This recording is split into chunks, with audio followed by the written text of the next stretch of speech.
올해로 수출 40주년을 맞는 현대차가 지난 40년간 2천만 대가 넘는 차를 수출했습니다. 지구를 두 바퀴 돌고도 남는 양입니다. 미국 대선에서 트럼프가 당선될 경우 안전자산 선호 현상이 커질 것이라던 전문가들의 전망이 빗나갔습니다. 대표적 안전자산인 채권과 금값이 오르긴커녕 일제히 하락하고 있습니다. 펀드를 통해 개인들도 단돈 100만 원으로 뉴욕 부동산에 투자할 수 있는 시대가 열렸습니다. 기관 투자가들의 전유물로 여겨지던 부동산 간접 투자에 소액 투자 문이 열리면서 최근 출시된 펀드들은 속속 완판됐습니다. 반포주공 1단지의 재건축 계획이 또 보류됐습니다. 123 대책으로 직격탄을 맞은 강남권 재건축 단지들의 악재가 겹쳤습니다.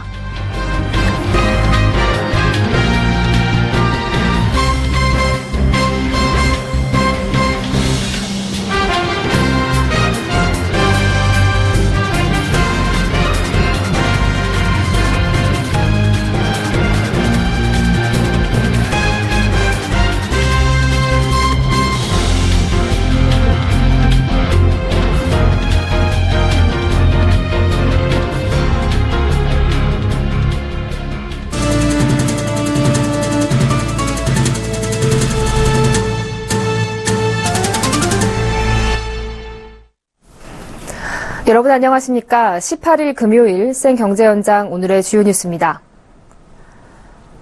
우리나라 경제에 중추적인 역할을 해온 현대차가 올해로 수출 40주년을 맞았습니다.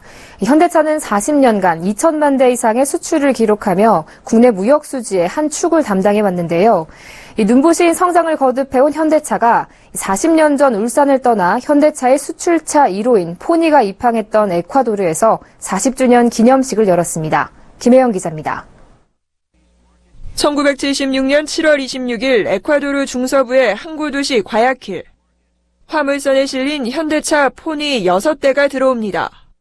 한 해 110만 대 이상을 해외에 파는 현대차의 첫 수출입니다. 현대차는 현지 시각으로 16일 첫 수출국인 에콰도르 과야킬시에서 수출 40주년을 기념하는 아이오닉 신차 발표와 시승회를 열었습니다. 현대차는 40년간 총 2,363만여 대의 수출을 기록하며 눈부신 성장을 거듭해왔습니다. 아반떼를 직선으로 쭉 늘어났을 경우 지구를 2.7바퀴 도는 거리입니다. 위로 쌓으면 에베레스트 산의 3,846배 높이에 달합니다. 이는 품질 경영 기반의 제품 경쟁력 강화와 글로벌 판매망 구축, 그리고 공격적인 현지 마케팅 활동을 통한 브랜드 가치 성장의 결과입니다. 앞으로도 전 세계 소비자들에게 사랑받는 기업이 되고자. 특히 2004년 누적 수출 대수 1,000만 대를 돌파하기까지 28년이 걸렸지만 이후 2,000만 대 돌파는 9년밖에 걸리지 않았습니다. 2000년대 이후 본격화된 해외 생산 거점 확보와 현지 마케팅 강화 등이 빛을 발한 덕입니다. 40년간 최대 수출 차종은 소형 세단 엑센트입니다. 1994년 출시된 엑센트는 지난달까지 444만여 대가 팔리며 수출 효자 노릇을 하고 있습니다. 서울경제TV 김혜영입니다. 미국 대선에서 트럼프가 당선될 경우 안전자산 선호 현상이 커질 것이라던 전문가들의 전망이 빗나갔습니다. 트럼프 당선 후 10일이 지난 지금 대표적인 안전자산인 채권과 금값이 오르긴커녕 일제히 하락하고 있습니다. 양한나 기자가 보도합니다. 트럼프 당선 후 전 세계 채권 수익률이 급등하면서 글로벌 채권 시장에서 투자자들은 1조 달러 넘게 손실을 봤습니다. 채권 수익률의 상승은 채권값 하락을 의미합니다. 미국의 10년 만기 국채 수익률은 선거 전날 1.833%에서 어제 2.278%를 기록했습니다. 아시아 국가들의 국채금리도 일제히 상승하고 있습니다. 16일 일본의 10년 만기 국채금리는 0.022%에 마감해 2월 이후 최고치를 기록했고 한국 국채금리도 연일 연중 최고치를 경신하고 있습니다. 이에 채권 투자자들의 채권 투매가 이어지고 있습니다. 국채금리가 이처럼 급등하는 것은 12월 미국 기준금리 인상 이슈와 트럼프의 인프라 투자 확대 정책 때문입니다. 기준금리가 오르면 국채금리는 더 오르고 인프라 정책이 인플레이션을 일으킬 수 있다는 우려감에서입니다. 트럼프가 승리하면 금값이 상승할 것이라는 예측도 빗나갔습니다. 금값은 선거 전까지 상승하다 오히려 트럼프 당선 후 계속 낮아져 온스당 1220에서 1230달러에서 머무르고 있습니다. 어제 뉴욕 상품거래소에서 국제 금 가격은 1216.90달러를 기록해 지난 6월 2일 이후 가장 낮았습니다. 금값은 달러 강세 영향을 받았습니다. 역시 12월 미국 금리 인상 가능성이 커지면서 달러 가치는 급등하는 반면 금값은 하락 압박을 받은 겁니다. 전문가들은 앞으로 트럼프의 재정 부양 정책에 따라 인플레이션이 나타날 경우 채권 가격은 더 떨어지겠지만 금값은 이에 대한 해지 수단으로서 수요가 유지돼 반등할 것으로 전망하고 있습니다. 서울경제TV 양한나입니다. 개인 투자자들도 펀드를 통해 빌딩을 살 수 있는 시대가 본격적으로 열리고 있습니다. 그동안 기관 투자가들의 전유물로 여겨졌던 부동산 펀드와 리츠 등 간접 투자 시장에 비교적 적은 자금으로 투자가 가능한 공모형 부동산 펀드와 상장형 리츠가 잇따라 출시되고 있는 건데요. 이 저금리 시대의 소액으로 해외 부동산을 비롯한 다양한 상품에 투자할 수 있는 부동산 간접 투자 상품들을 이보경 기자가 알아봤습니다. 미래에셋 자산운용이 지난 9월 내놓은 부동산 투자 공모펀드 미래에셋 맵스 미국 부동산 투자 신탁. 출시 10일 만에 목표액 3천억 원을 모집하는 데 성공했습니다. 하나자산운용이 지난 7월 국내 임대형 부동산 펀드 중 처음으로 공모 형태로 내놓은 690억 원짜리 부동산 투자 신탁. 개인 투자자들이 몰리면서 출시 1시간 만에 완판됐습니다. 기관 투자자들의 전유물로 여겨지던 부동산 펀드와 리츠 시장에 소액 투자문이 열리고 있습니다. 올 들어 부동산 펀드 시장에는 4년 만에 공모형 펀드 3건이 등장했습니다. 공모형 펀드는 1억 원 이상을 투자해야 하는 사모펀드와 달리 100만 원으로도 펀드 가입을 할 수 있습니다. 부동산 펀드의 수익률은 5에서 6%로 오피스텔 임대 수익률과 맞먹습니다. 오피스텔 임대료를 받으려면 2, 3억 원을 들여 사야 하지만 부동산 공모펀드는 소액 투자로 같은 수익률을 올릴 수 있습니다. 부동산 투자회사를 상장해 개인들이 주식 거래를 하듯 투자할 수 있는 리츠의 상장도 4년 만에 재개됐습니다. 리츠 수익률은 8%를 기록 중입니다. 부동산 펀드와 리츠는 여러 투자자들로부터 자금을 모아 오피스 빌딩이나 호텔, 물류센터 등 부동산에 투자하고 그 운용 수익을 투자자에게 배당하는 상품입니다. 그러나 부동산 펀드의 만기는 5년에서 7년으로 길고 만기 시점에 매각이 안 되거나 가격이 떨어지면 손해를 볼 수 있어 부동산의 입지와 공실률 등을 잘 따져야 합니다. 서울경제TV 이보경입니다. 네, 어제 서울시 도시계획위원회가 서초구 반포주공 1단지의 재건축 계획을 보류했습니다. 지난 7월에 이어 두 번째인데요. 113 대책 직격탄을 맞은 강남권 재건축 단지들의 악재가 겹치는 양상입니다. 보도에 정창신 기자입니다. 강남권 재건축 단지들이 서울시 문턱을 넘지 못하고 있습니다. 어제 서울시 도시계획위원회는 반포주공 1단지 정비계획이 교통과 기반시설, 공원 녹지 등이 미흡하다며 보류 결정을 내렸습니다. 5층 2,000여 가구로 이루어진 이 단지는 재건축하면 지상 최대 35층, 5,800여 가구로 바뀌게 됩니다. 조금이라도 손해를 안 보려고 그러니까 자꾸 보류가 되는 거죠. 용적이 한 3배 정도 느는데. 서울시는 지난달 강남구 압구정지구의 최고 층수를 35층으로 제한한 데 이어 송파구 잠실주공 5단지의 50층 계획도 재검토 의견을 냈습니다. 한강변 높이 가이드라인을 이제 형성해 놓은 거기 때문에 이거를 기준으로 이제 획일적으로 전체적인 시장에 적용할 경우 이런 문제는 당분간 지속될 수밖에 없는 사안이라고 봅니다.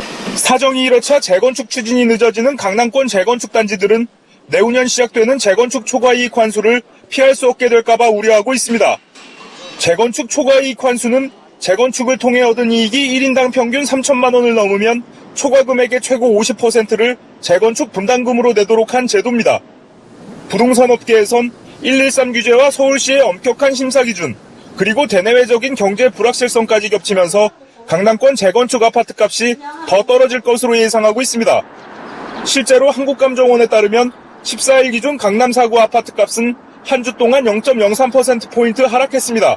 서울경제TV 정창신입니다. 연말이면 적금 등의 만기가 돌아오는 고객들을 붙잡기 위해서 많은 저축은행들이 고금리 특판 행사를 벌여왔는데요. 올해는 이 저축은행 특판 상품들이 크게 줄어들 것으로 보입니다. 계속되는 초저금리 기조 때문에 굳이 특판하지 않아도 예적금 금리가 상대적으로 높은 저축은행을 찾는 고객들이 계속 늘고 있기 때문입니다. 김성훈 기자가 보도합니다. 금융가의 연례 행사와 같았던 저축은행 특판 행사가 올해는 많지 않을 것이라는 전망이 나오고 있습니다. 은행의 예적금 금리가 몇 년째 초저금리에 머무르면서 상대적으로 금리가 높은 저축은행으로 고객이 몰려 수신잔액이 크게 늘었기 때문입니다. 저축은행 중앙회 공시에 따르면 지난 14일 기준 79개 저축은행의 1년 정기예금 평균 금리는 2.06%로 평균 1.3%에서 1.5% 수준의 시중은행 예금 금리에 비해 0.5%포인트 이상 높습니다. 이처럼 상대적으로 높은 예금 금리 덕분에 지난 8월 기준 저축은행 업계의 수신잔액은 지난해 말 37조 6천억 원보다 10%나 증가한 41조 7천억 원을 기록했습니다. 저축은행 수신잔액이 40조 원을 넘어선 것은 지난 2012년 12월 이후 처음입니다. 오는 30일부터 저축은행도 비대면 계좌 개설이 가능해지면서 저축은행의 수신잔액은 더 늘어날 전망입니다. 굳이 비용을 들여 특판하지 않아도 예적금 고객들이 찾아오는 상황이 되다 보니 실제로 3분기가 시작된 10월 1일부터 11월 18일까지 저축은행 특판 상품 수는 지난해 7개에서 올해는 4개로 줄었습니다.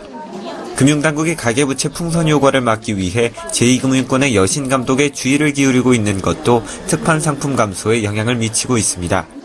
당국의 여신 심사 가이드라인으로 대출 심사가 깐깐해지면서 특판으로 수신 고객을 모은다 해도 수신 자금을 운용해 수익을 내기 어려워졌기 때문입니다. 저축은행 업계 관계자는 대출 규제 강화로 자금 운용처가 마땅치 않은 상황에서 비교적 높은 금리 덕분에 저축은행으로 수신 고객이 몰리면서 수신과 여신의 균형을 맞추기 위해 특판을 줄이는 분위기라고 설명했습니다. 서울경제TV 김성훈입니다.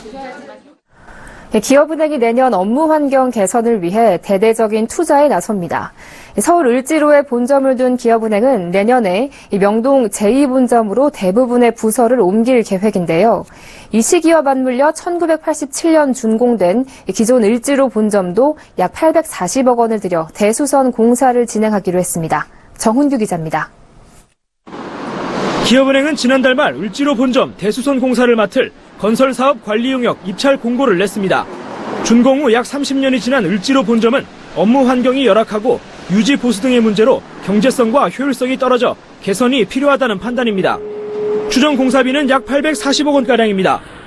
이번 대수선 공사는 지하 5층, 지상 20층 건물 전체가 대상이고 전기, 통신, 소방 등 시스템 개통과 부진의 조경도 포함됩니다.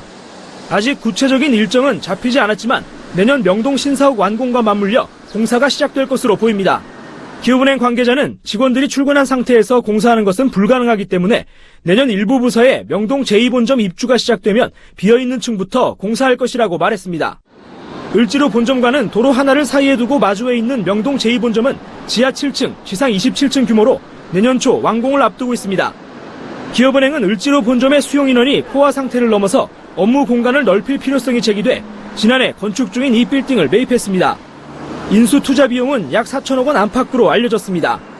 명동 2본점이 완공되면 기업 고객과 개인 고객, 마케팅 그룹 등이 옮겨가고 을지로 본점에는 경영 지원과 경영 전략, 글로벌 자금 그룹 등 영업 지원 성격의 부서들이 남을 예정입니다.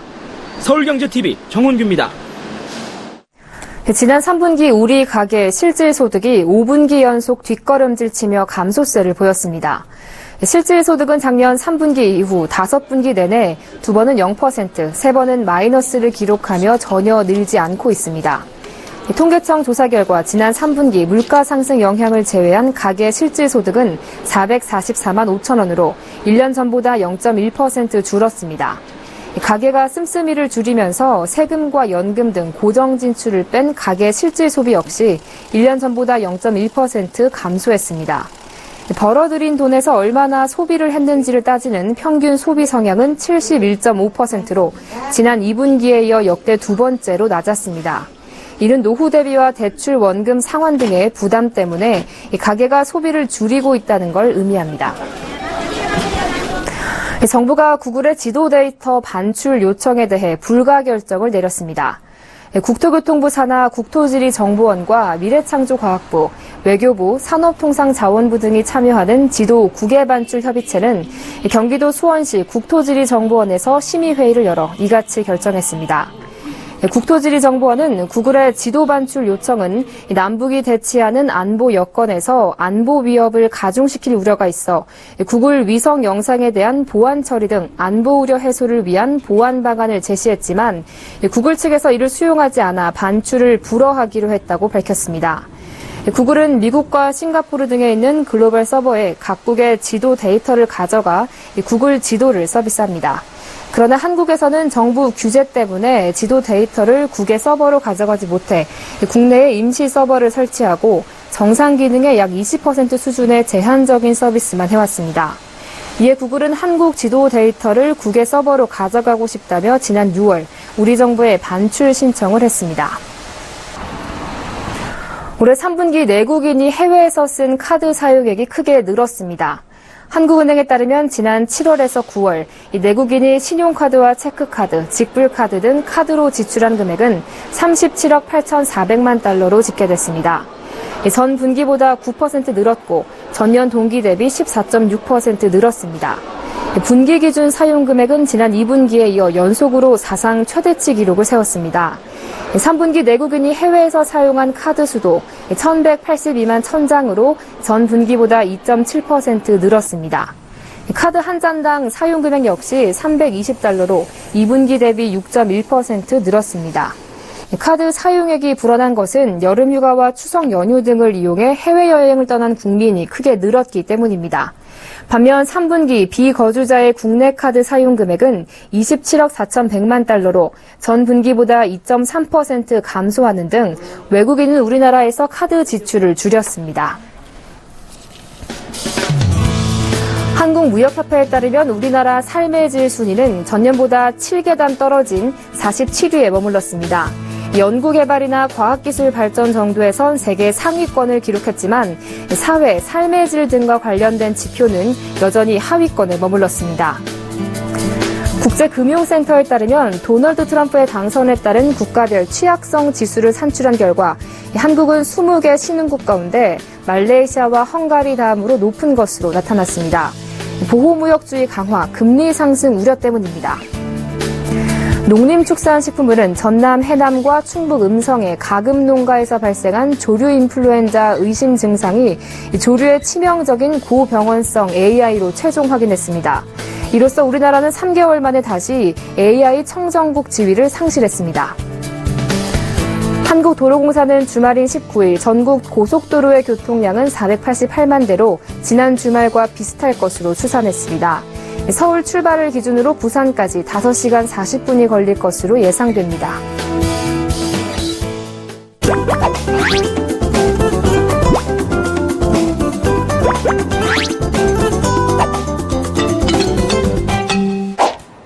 본격적인 겨울 추위가 시작됐습니다. 이럴 때일수록 건강관리에 더 유념하셔야겠는데요.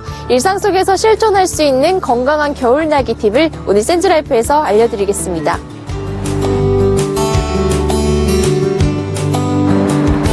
매년 더 거세지는 것만 같은 겨울 추위. 날씨가 더 추워질수록 건강관리에 각별한 주의가 필요합니다. 강추위가 계속될 때 건강을 지키려면 적절한 수분 섭취와 보온 유지, 가벼운 실내 운동 등을 해줘야 하는데요. 우선 실내가 건조해지면 바이러스와 오염물질을 방어하는 코와 기관지 점막이 말라 호흡기 질환에 쉽게 노출되기 때문에 물을 자주 마시고 실내 습도를 적당하게 유지해야 합니다. 과하게 습하면 세균과 곰팡이 등이 번식할 수 있으니 50에서 60% 정도의 습도를 유지하는 게 좋습니다. 집안에서 가장 습도가 높은 욕실 문을 목욕 후 열어두면 실내 습도를 높이는 데 도움이 됩니다. 실내 온도는 18도에서 20도가 적당합니다. 과하게 높은 온도는 땀이 나게 만들고 땀이 식으면서 오히려 체온이 떨어져 감기에 걸릴 수 있으니 실내외 온도차를 5도 정도로 유지하는 게 좋습니다. 잠을 잘 때는 두꺼운 요를 깔아 바닥에 한기를 차단하고 전자파가 나오는 전기장판을 쓰기보다는 내복과 수면조끼 등 방한 제품을 활용하는 게 좋습니다. 특히 발은 몸의 열이 가장 쉽게 배출되는 곳이니 덧신과 수면 양말을 신어 체온을 높여줍니다. 너무 춥다고 문을 꽁꽁 닫아놓으면 집안은 각종 곰팡이와 진드기가 번식하기 좋은 밀폐 공간이 되어버립니다. 최대한 자주 환기를 시켜 실내 공기가 순환되도록 만들어줘야 합니다. 가습기와 히터 등 난방기를 틀 때는 1시간당 5분 정도 주기로 환기해줘야 공기가 탁해지지 않습니다. 겨울철에 유행하는 질환으로는 독감과 노로바이러스로 인한 식중독이 있습니다. 이들 역시 무엇보다 예방이 가장 중요합니다. 독감의 예방에 가장 효과적인 방법은 백신 접종이고요. 독감의 경우 매년 11월부터 이듬해 4월까지 유행을 하기 때문에 고령이나 임산부 같은 독감 고위험군의 경우는 지금이라도 이제 빨리 백신을 접종하시는 것이 좋겠고요. 또한 외출후 돌아와서는 손을 잘 씻고 또 기침을 하실 때 입과 코를 잘 가리는 그런 기침 예절을 잘 지켜주시는 것이 필요합니다. 특히 노로바이러스로 인한 식중독은 최근 5년간 연간 평균 40건 정도, 이 중 절반은 12월부터 2월 사이에 집중적으로 나타났습니다. 노로바이러스는 급성 위장염을 유발하고 전염성이 매우 강한 특징이 있지만 백신이 개발되지 않아 평소 철저한 손 씻기 등 개인 위생 관리를 철저히 해야 합니다. 노로바이러스 경우는 물과 음식에 존재하고 가열하면 바이러스가 사멸하기 때문에 손 씻기 등의 개인 위생에 주의하고 물과 음식은 이제 반드시 잘 끓이고 익혀서 먹는 것이 중요하겠습니다. 눈이 내리거나 길이 얼어붙을 경우 빙판길 사고도 빈번한데요. 겨울철 운동량이 줄어들면 급격히 하체 근력이 떨어지고 뼈의 골밀도가 낮아져 가벼운 낙상도 큰 부상으로 이어질 수 있습니다. 스트레칭을 꾸준히 하면 비정상적인 수축을 예방해 갑작스러운 부상 위험을 예방할 수 있습니다. 겨울철에는 체온 유지를 위해 에너지가 10%에서 15% 더 소비되므로 운동 강도는 평소의 70%에서 80% 수준으로 낮추는 게 좋고, 스트레칭을 할 경우 실내에서 몸에 약간 땀이 날 정도로 해주는 게 좋습니다. 운동 후에는 따뜻한 물로 목욕해 충분히 보온해줘야 합니다. 영하 2도 아래 추위 속에 장시간 있으면 피부 조직이 얼면서 조직이 손상되는 동상에 걸릴 수도 있는데요. 주로 혈액순환이 원활하지 못한 손과 발, 귀 등에서 발생하니 이 부위들의 보온에 신경을 써줘야 하고, 동상에 걸렸을 경우 38에서 42도의 물에 혈액순환이 되는 느낌을 받을 때까지 동상 부위를 담그고 있는 게 좋습니다. 단 드라이기를 이용하면 화상이 발생할 수 있고, 비비거나 마사지를 하는 것도 손상을 더 키울 수 있으니 주의해야 합니다. 역시 작은 생활 습관 하나하나가 우리의 건강을 지켜준다는 것 잊지 말아야겠습니다. 이 보온, 수분, 운동 세 가지 키워드를 기억하면서 올겨울도 따뜻하고 건강하게 보내시길 바랍니다. 서울경제TV 양한나입니다.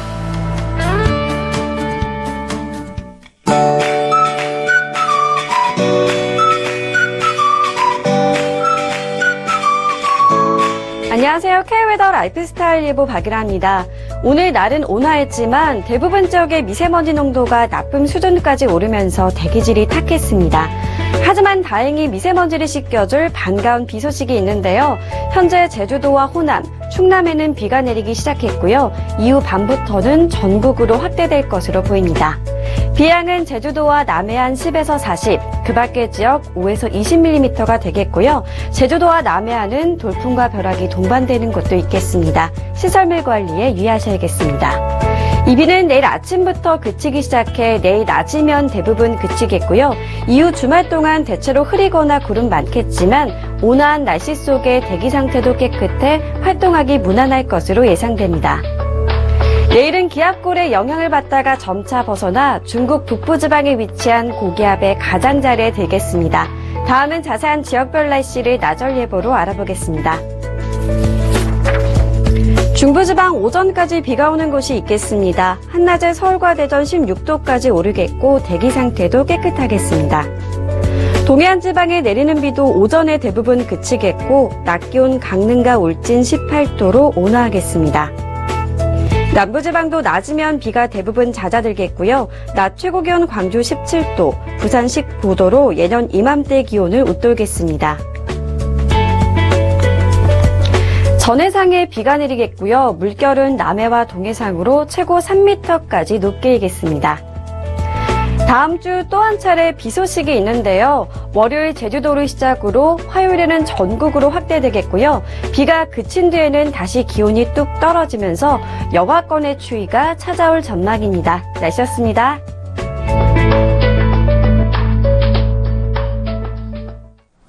네, 결국 오늘도 대통령 대면 조사는 무산됐죠. 불과 며칠 전 검찰은 물론 특검 수사도 받겠다고 했던 약속은 어디로 간 걸까요? 네, 지난 주말에 100만 촛불 민심을 한편의 드라마쯤으로 믿는 건 아닌지요. 네, 김진태 의원의 말처럼 촛불은 바람이 불면 꺼질 수도 있습니다. 하지만 민심의 불은 오히려 더 불타오르고 있습니다. 생경제현장 오늘 준비한 소식 여기까지입니다. 저희는 다음 주 월요일 이 시간에 다시 찾아뵙겠습니다. 고맙습니다.